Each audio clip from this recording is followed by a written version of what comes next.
City horror.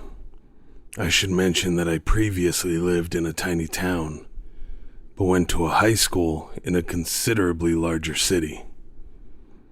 I never had a reason or the nerve to get out of the city on my own. So when my two friends wanted to hang out around town, I was nervous to say the least. However, I thought, what the hell, I'll be with them.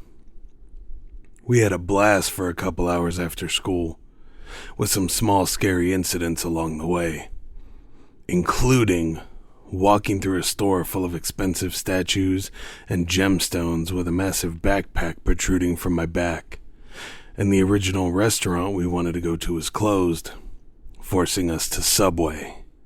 However, as it got dark, we all knew we had to go home.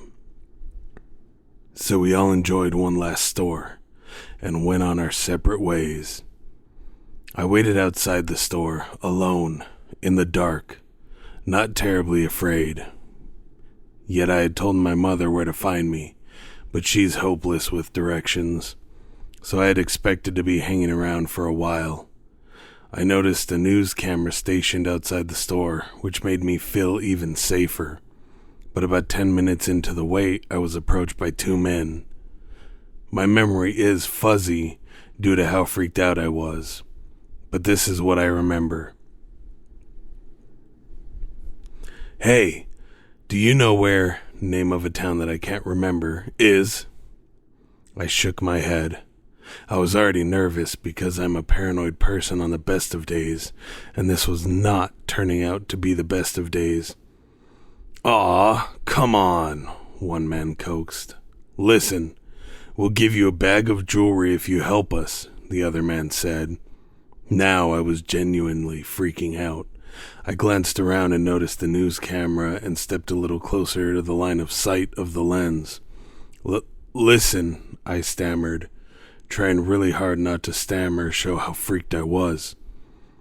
"I think it's that way, and I don't need anything," I said, pointing in a random-ass direction. They glanced in the direction of my finger. They glanced back. "Can you show us?" Again, "We have a bag of jewelry." It felt as if my heart leapt into my throat. "No, thank you. And my mom is coming to get me." I declined as calmly as I could. They stared at me for a few seconds and nodded, thanking me, and heading off in the direction I pointed.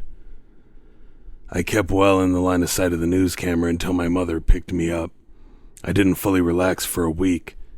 I have absolutely no idea why they were so eager to give me that bag of jewelry.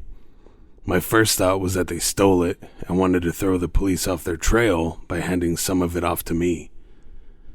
The second was they were just trying to lure me away with the jewelry. Either way, it wouldn't have ended well for me if that was their goal. No one believed me, but I didn't expect them to, really.